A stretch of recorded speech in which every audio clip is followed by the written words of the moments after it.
आज होती प्रणय शेटच्या बैलाची जून. नमस्कार मंडळी, जय सद्गुरू. सकाळी सकाळी दुधान 2 बिस्किटा खाऊन निघलो या बाईला क्लासला सोडायला. ना यो मागचा बाई तर काहीतरी जास्तच हसत होता. तर चला नाक्यावर पोचल्यावर यो बाई घ्यायला आलता आपल्याला. मग या दोघांना घेऊन निघलो डीमार्टला जायला. शॉपिंग करायची होती थोडी. असाचा कारण असा होता की हे बाई काहीतरी यांचा वेगळाच चाललेला. सांगितलं तर वाद होल, जाऊ दे पुढं बघ. या ज्या ऍक्शन वाले समजला असेल तुम्हाला यो क सांगतं आता क बोलशील. डीमार्टला पोचल्यावर या दोघांनी ठरवलेला ट्रॉली धरायची. मग घेतली बाईनी ट्रॉली. याला बोललो ठेवतं का, तर बोलतं नाही, चला मला की घेतली शॉप. यो सांगतं सकाळचे दुधान खायला ओरिओ जेव का. याला बोललो ठेवू का. याला बोललो 1 दिवसाचा राशन भरायचा. या बाई बोलतं 30 दिवसाचा भरून टाकू. याचा असाचा कारण असा इथं होतं थंड. यो सांगतं मला थंड नको, गरम पाहिजे. तर तिथं गरम नव्हता. या बाईनी दही घेतले, दाखवता असा तसा काय आयफोन घेतले. नाही आता वेगळाच चाललेला. बोलतो आईस्क्रीम पाहिजे खायला. याला बोललो जा घरात तिकडे. आलो काउंटरवर बिल करायला. आवरा सामान बघून यो बाई शॉक झाला. बोलतं कमिटी गाठ्यान झाल. बोलतं बघता तर बिल आले हो बघा.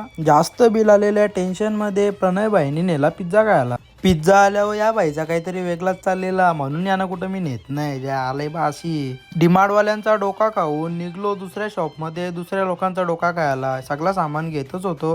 तर यो बाई सांगतं का याच्या बरोबर या फ्री आहे का. बोलतं आता याला काय बोलशील. सगळं सामान घेऊन निघलो घरी जायला. घरी पोचल्यावर निखिल शेटची बाईक उचलून गेलो मैदानावर. झुंज होती प्रणय शेटच्या बैलाची. तर झुंज बघायला पोचलो. तर देवाबाई सांगतं मला घे व्लॉग मध्ये.